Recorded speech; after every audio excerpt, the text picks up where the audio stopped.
I used to think betrayal was something that happened to other people, stories you heard from a friend of a friend or read about in some trashy magazine. My life was too ordinary for that kind of drama. My wife, Emily, and I had been married for 7 years, and by all accounts, we were doing fine. We had our routines: work, dinner at 6, a couple of hours of Netflix before bed, and lazy Sundays with brunch at the cafe around the corner. Comfortable, predictable, safe. But safety, I've come to learn, is often just an illusion. It started with the gym. Or maybe it started earlier, but the gym is where I began to notice it. Emily had never been a fitness fanatic, but about 6 months ago, she signed up at this upscale place downtown, all glass walls and eucalyptus-scented towels. Said she wanted to get back in shape, which seemed reasonable. She started going 3 times a week, then 4, then almost every day. I was proud of her, honestly. She seemed happier, more energized. And who was I to complain if my wife wanted to feel better about herself? Except it wasn't just the gym, I realized eventually. There were other signs: the way she started spending extra time in front of the mirror before heading out, her phone glued to her hand, face lighting up at messages she never shared. Little things that I told myself didn't matter because trust was what made a marriage. Trust, and not snooping through her stuff even when a voice in the back of my mind whispered that something was wrong. Then there was him. Logan, the personal trainer. The first time I saw him, I understood. Tall, lean, confident in that effortless way some people just are. I met him by accident when I stopped by the gym one evening, intending to surprise Emily and take her out for dinner. She was at the far end of the room, laughing at something he'd said, her hand lingering a second too long on his arm. Neither of them saw me, so I left without saying anything, feeling foolish and a little sick. For weeks, I tried to rationalize it. I told myself I was being paranoid, that a few shared smiles and a bit of harmless flirting didn't mean anything. Emily had never given me a reason to doubt her before. But the uneasy feeling wouldn't go away, and when she started coming home later and later, always with some excuse: extra sets, sauna, traffic, I couldn't shake the thought that maybe it wasn't all in my head. So, one night, I did the thing you're never supposed to do. I went through her phone.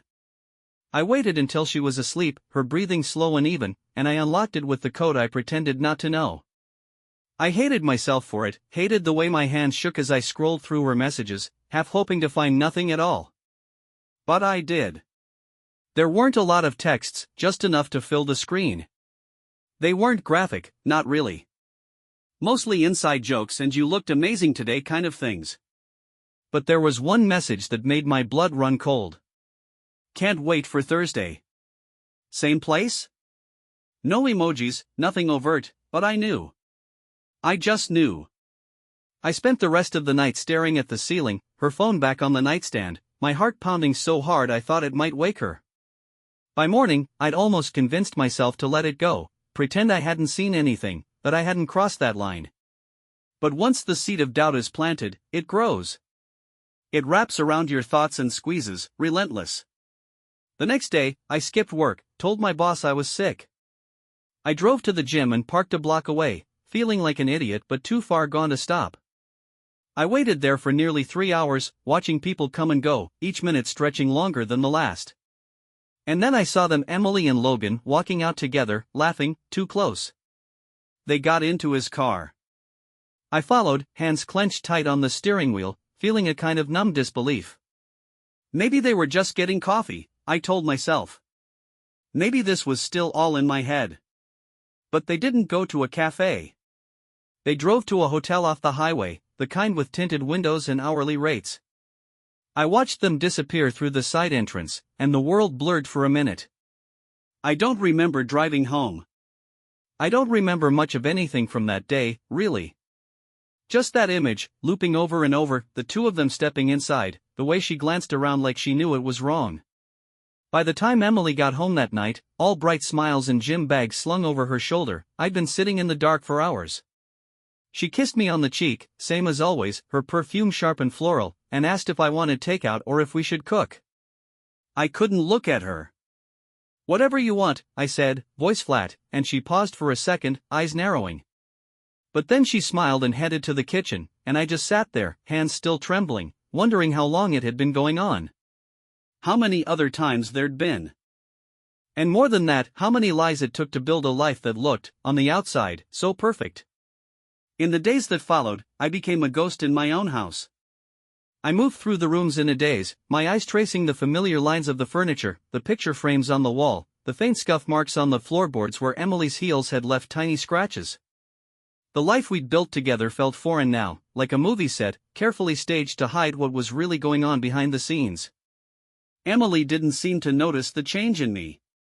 Or maybe she did, but she was too caught up in her own world to care. She went about her routines, morning smoothies, yoga stretches in the living room, gym bag slung over her shoulder by 5 p.m. sharp. Sometimes she came home with her hair damp and smelling faintly of chlorine, saying she'd taken a swim after her session. I'd sit there, nodding, watching the way her eyes flicked just a little too quickly away from mine. I wanted to confront her. God, did I want to? The words clotted my throat every time she walked into the room, every time she touched me with hands that felt suddenly unfamiliar. But I couldn't bring myself to say it, to shatter the last fragile pieces of whatever we still had left. Part of me was terrified of what she might admit if I asked, and part of me just wanted to pretend I hadn't seen anything at all.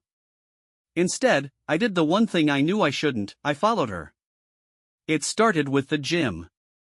I left work early one day, my pulse hammering in my ears, and parked a few rows down from her car. She went inside, a bright smile for the girl at the front desk, ponytail swinging. I waited, the minutes dragging into an hour, then 2. Around 7 p.m., she came out again, but she wasn't alone. Logan was with her, his hand resting casually on the small of her back. She glanced over her shoulder as they reached his car, eyes scanning the lot, and I ducked lower in my seat, feeling pathetic and angry and sick all at once. They didn't go to the hotel this time. They went to a bar across town, one of those dimly lit places with leather booths and too many mirrors. I watched them through the front window, the way she leaned in when he spoke, her fingers trailing over the rim of her glass. I couldn't hear what they were saying, but the look on her face told me enough. I stayed there until they left, until they parted in the parking lot with a kiss that was too long to be friendly. I drove home in silence, knuckles white on the steering wheel, headlights carving out the dark. I didn't even realize I was crying until I pulled into the driveway and saw my reflection in the rearview mirror, eyes rimmed red, mouth pulled tight. I sat there for a long time, engine ticking softly, the weight of it pressing down until I could barely breathe. When Emily came in an hour later, cheeks flushed and hair a little tousled, I was already at the kitchen table, a glass of whiskey in hand. She paused in the doorway, eyes flicking to the bottle, then back to me. "Hey," she said lightly, hanging her bag on the chair. "Didn't think you'd still be up." "Couldn't sleep," I replied, voice flat. The words hovered, heavy and pointed, but she just smiled that same easy smile and came over, pressing a kiss to my temple. Her lips were warm, and I wanted to recoil. The lies sat thick between us, suffocating. I started watching her more closely after that. Checking the mileage on her car, scanning our credit card statements for charges at restaurants I didn't recognize. I even downloaded a GPS tracker to her phone one night while she was in the shower, hands shaking so badly I almost dropped it twice. I hated myself for it, but I had to know. I had to see how deep the rot went. The messages kept coming, too. Little things, texts that she'd laugh off when I asked who was texting so late, calls she'd step into the other room to take. I started answering less at work, letting projects slide, excuses piling up. The bags under my eyes darkened, and my boss pulled me aside one afternoon to ask if I was okay.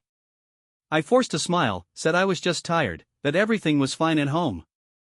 That was the lie I told myself most often, that everything was fine, that I could fix this somehow if I just waited a little longer. The worst part was the waiting. The hours stretched thin between dusk and dawn, every sound in the house magnified in the quiet. I lay awake beside her, staring at the ceiling, listening to her soft, even breaths and wondering how many times she'd come home to me straight from his bed. My fingers itched to reach out, to shake her awake and demand answers, but I stayed still, teeth grinding until my jaw ached.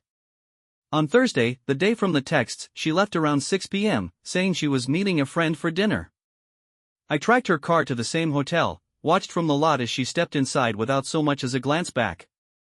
She didn't come out for 2 hours. When she finally did, hair damp and cheeks pink, I couldn't take it anymore. I followed her home, heart pounding so hard I thought I might pass out.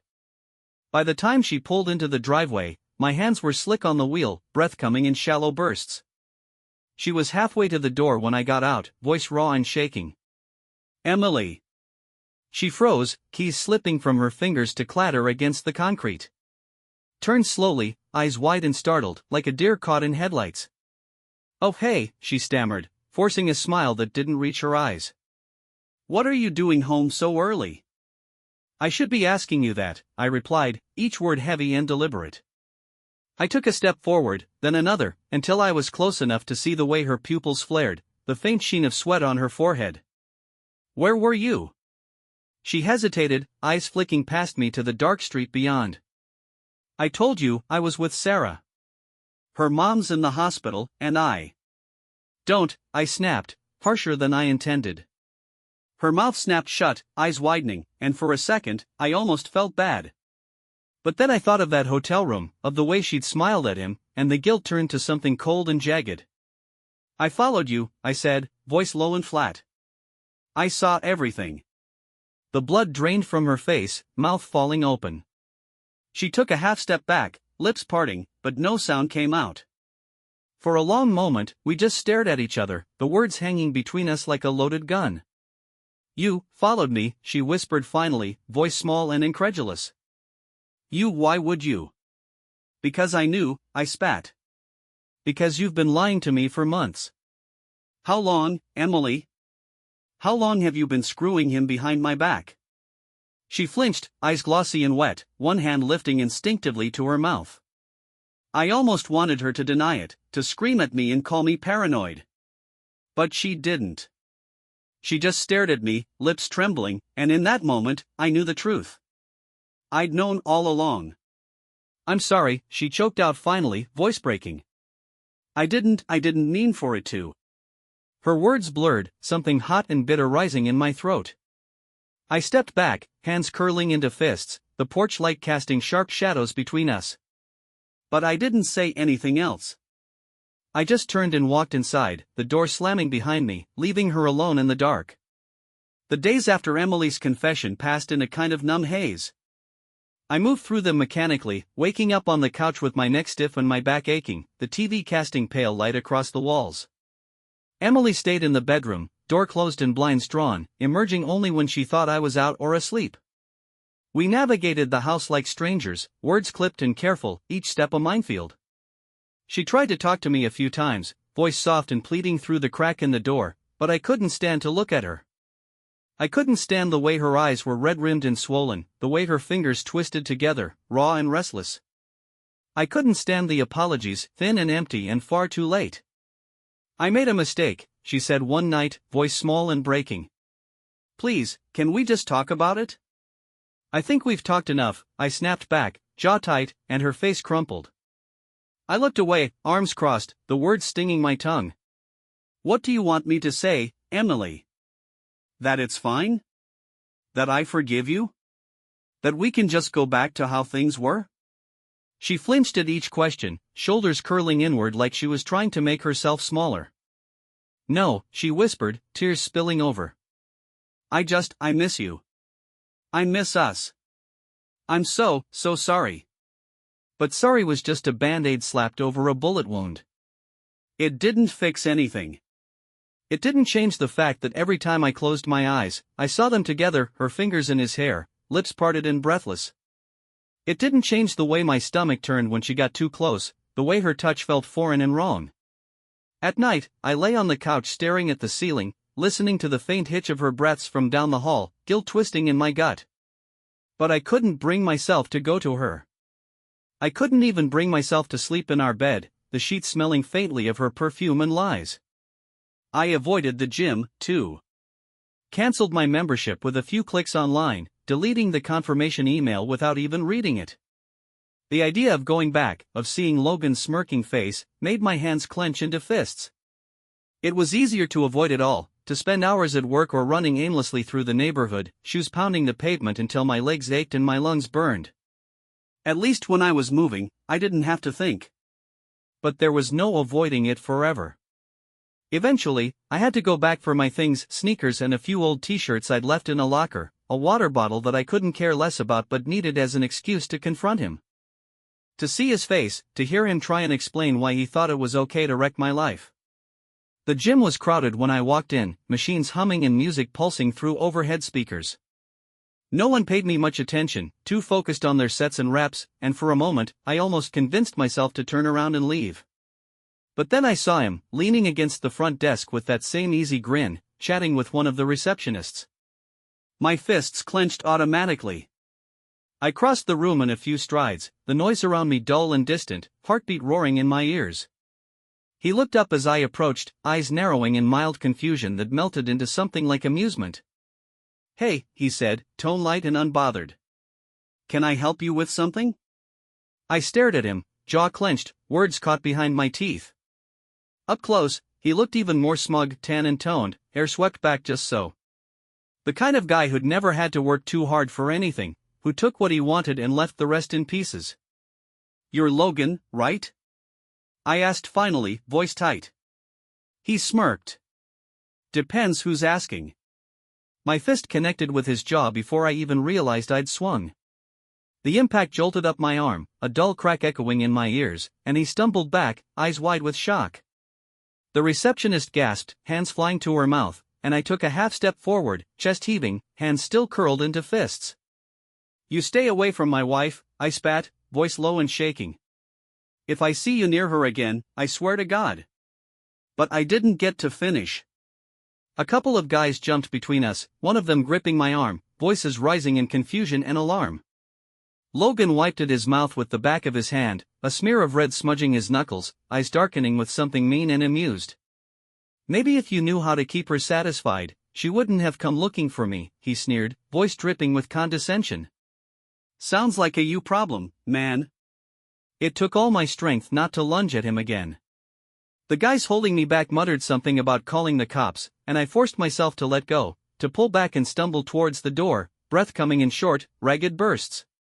The whole room felt too hot, walls pressing in, eyes boring into my back as I shoved outside, the cold air slicing sharp and bitter. I stood in the parking lot for a long time, head tipped back and eyes squeezed shut, hands shaking with adrenaline and something darker. Logan's words looped in my head, taunting and cruel, and I had to clench my teeth to keep from screaming, fists pounding uselessly against my thighs. I wanted to break something. Wanted to go back in and hit him again and again until that smirk cracked and bled, until the ache in my knuckles drowned out everything else. But I didn't. I just stood there, muscles trembling, vision swimming, until the rage ebbed and I could breathe again. I went home after that, pulled a bottle of whiskey from the cabinet and poured a glass with hands that wouldn't stop shaking. Emily was in the kitchen, phone clutched tight to her chest, eyes wide and wary as I stumbled in. "What happened?" she whispered, taking a step forward. "Are you okay?" I scoffed, tipping back the glass and relishing the burn. "What do you care?" "Please," she tried again, voice cracking. "I just want to talk." "Can we please just talk?" "Talk?" I laughed, harsh and humorless. "Sure, Emily, let's talk. Let's talk about how you threw away 7 years for some guy you barely know. Let's talk about how you've been lying to my face for months. About how I can't even stand to look at you right now." She flinched at every word, tears spilling unchecked down her cheeks. I should have felt something, pity or guilt or even the faintest flicker of sympathy, but I was too tired, too hollowed out and raw. "I'm sorry," she choked, hands trembling. "Please, I'll do anything, I just..." But I was already turning away, the walls too tight, her voice grating and false. I stumbled to the spare bedroom, door slamming behind me, her muffled sobs bleeding through the wood. I sank down onto the bed, head in my hands, the whiskey bottle still clutched tight. I could still see Logan smirk, hear his voice low and mocking, and I squeezed my eyes shut, breath hitching. I didn't sleep that night. Didn't even try. I just lay there, shadows pressing in from all sides, the silence deafening, and wondered how many more lies there were left to find. The days bled into each other after that. I stopped going to work, stopped answering my phone. Emails piled up unread, voicemails blinking angrily on my cell, but I couldn't bring myself to care. I couldn't bring myself to do much of anything, really, except drink and think and replay every second of the past few months in my head, looking for clues I'd missed, signs I'd ignored. Emily stayed, which surprised me. I half expected to come home one day and find her side of the closet empty, her car gone from the driveway. Part of me wished she would, that she'd pack up and leave so I wouldn't have to face her hollow apologies or the way her eyes stayed red and puffy, makeup smudged at the corners. But every morning she was still there, moving carefully around the house like she was afraid of waking a sleeping bear. She'd stopped wearing her wedding ring. I noticed that the first morning after I'd hit Logan, the way her fingers twitched unconsciously at her side, thumb rubbing at the empty spot. My own ring felt heavy and tight, but I couldn't bring myself to take it off. Not yet. One afternoon, about a week later, I found her in the kitchen, staring out the window with a cup of tea cradled between her hands. She didn't hear me come in, didn't even flinch when I cleared my throat, just kept watching the rain streak down the glass, lashes wet and clumped. "Were you ever going to tell me?" I asked finally, voice rough and used. She startled, fingers tightening on the mug, knuckles pale. "What?" I bit back the urge to snap, forced myself to take a breath. "About him. About all of it. Were you just going to keep lying to me?" Her face crumpled, eyes squeezing shut. "I don't know," she whispered. I didn't mean for it to go this far." "Right," I snorted, crossing my arms. "So sneaking around behind my back was just what, a warm-up?" Her shoulders shook, a muffled sob escaping, and for a moment, I almost felt bad. Almost. But then I thought of Logan's smug face, his words echoing, "Maybe if you knew how to keep her satisfied," and the sympathy curdled into something sour and hot. "It wasn't supposed to mean anything," she choked, voice barely audible. "It just happened. I don't even know how." I laughed, harsh and humorless. "Right. You just tripped and fell into his bed, huh?" "Please, Alex," she begged, eyes wide and wet. "I love you. I do. I know I messed up, but please, can't we try to fix this?" "Fix this?" I repeated, incredulous. "How, Emily? How the hell do we fix this?" She didn't have an answer. She just stared at me, lower lip trembling, and I felt the last frayed threads of my patience snap. I shoved past her, the mug clattering to the counter, tea sloshing over the rim, her voice rising behind me, high and panicked. "Wait, Alex, please. Where are you?" But the door was already slamming behind me, keys biting into my palm, breath coming in ragged bursts.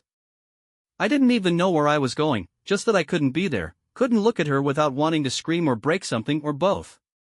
I ended up at a bar downtown, one of those dim, sticky-floored places that didn't ask questions as long as you paid. I downed a few shots without tasting them, the burn tracing fire down my throat, numbing the edges of everything until I could breathe again.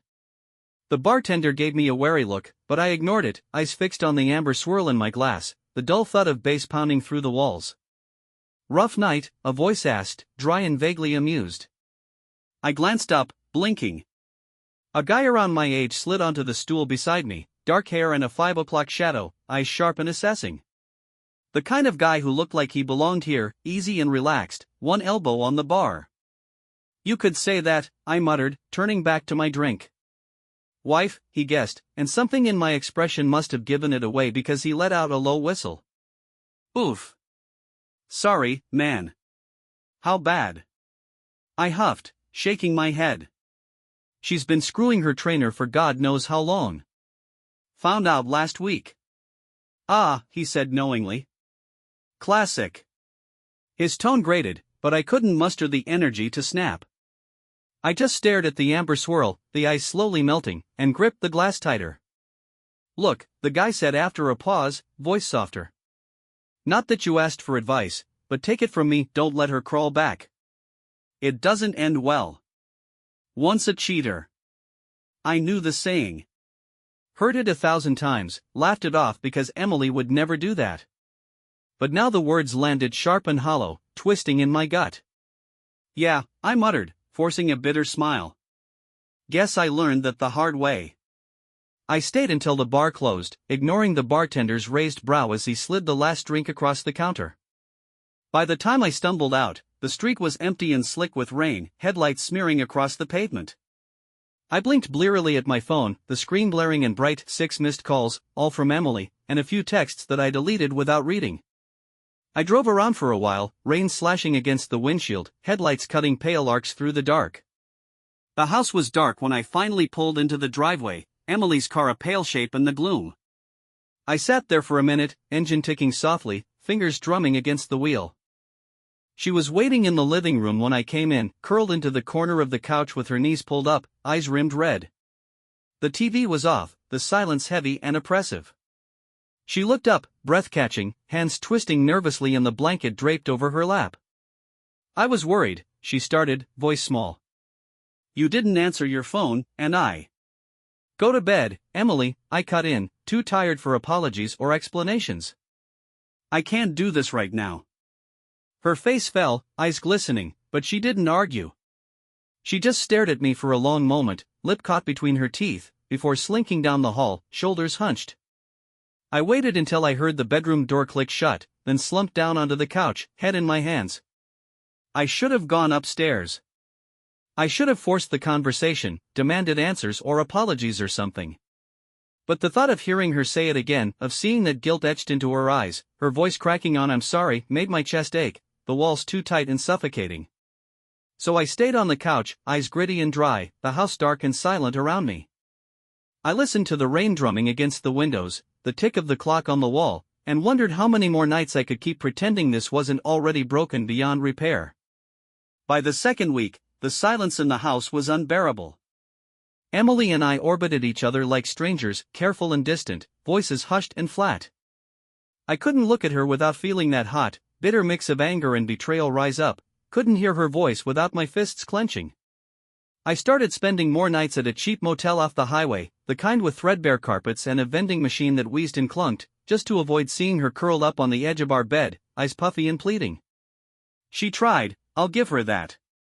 Dinner waiting when I came home, her hands hovering nervously at her sides, eyes darting to my face as if hoping for a flicker of warmth. I ignored it all. I ate in silence, cleared my plate, and shut myself in the spare room with a bottle of whiskey and the TV turned up too loud. At night, I could hear her crying. Muffled sobs seeping through the walls, the bed creaking as she rolled over, as if burying her face in the pillow would make it hurt less. I stared at the ceiling, jaw clenched, and told myself it didn't matter. That she'd made her bed their bed and she could lie in it. I filed for divorce 2 weeks later.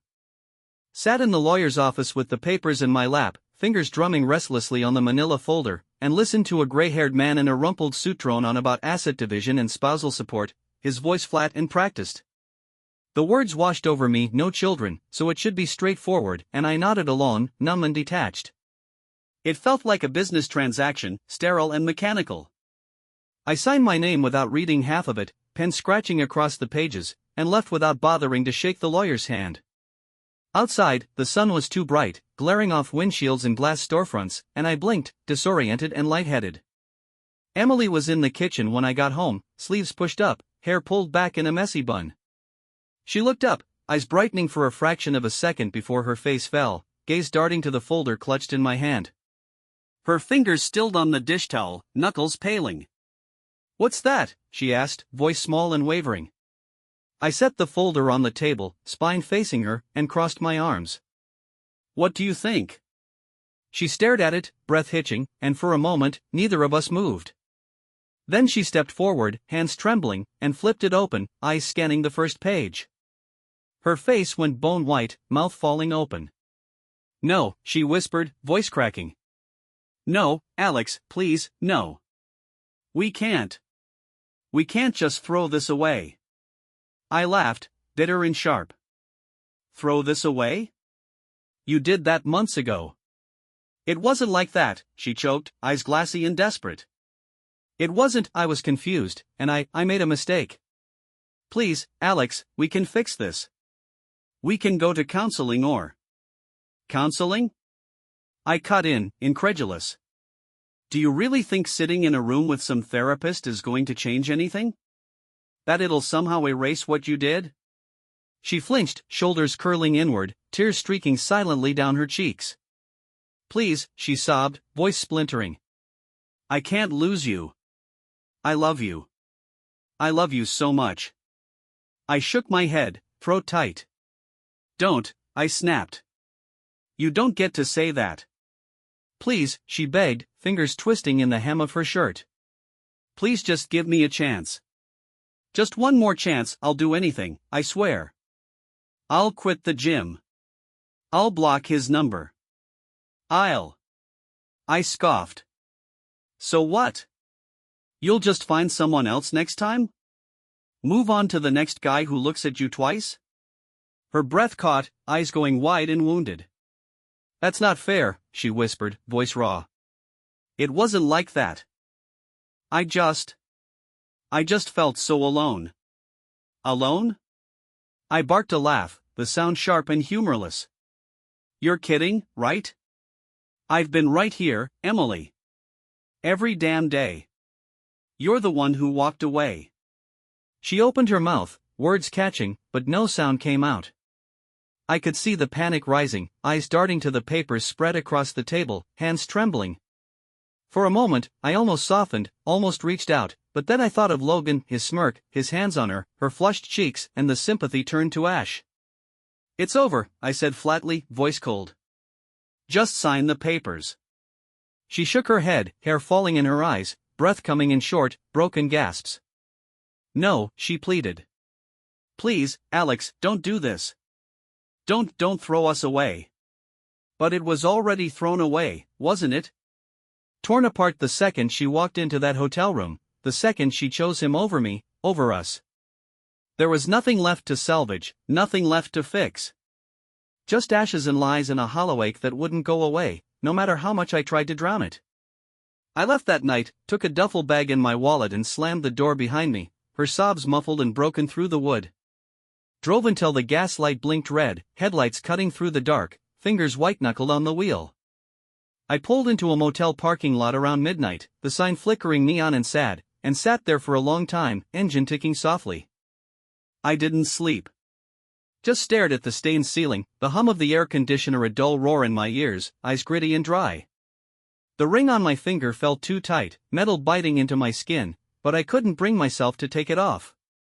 Couldn't bring myself to acknowledge what it meant, that it was really over, that I was really alone.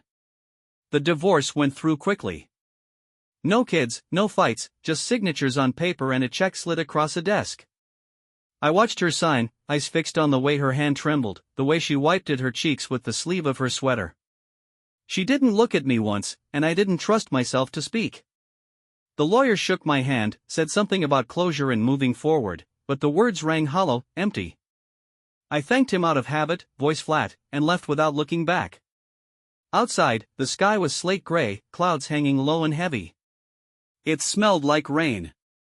It's been 6 months now. I moved across town, a tiny apartment with peeling wallpaper and a stove that only works half the time. Most of the furniture's still in boxes, clothes folded neatly in the duffel at the foot of the bed. I never unpacked. Sometimes I still wake up expecting to find her beside me, tangled in sheets, hair spilling across the pillow. I reach out instinctively, fingers brushing cold linen, and the emptiness hits fresh and raw every time. I heard she quit the gym, that Logan moved on to someone else a month later. Part of me wanted to feel smug, vindicated. But mostly, I just felt tired. They say time heals all wounds, but I don't believe that. Some wounds don't heal, they scar over, ache when it rains, pull tight and angry beneath the surface. Maybe one day I'll be able to forgive her. Maybe one day I'll be able to forgive myself for not seeing it sooner. But for now, I take it day by day. One breath at a time, one sunrise at a time. It's not much. But it's enough.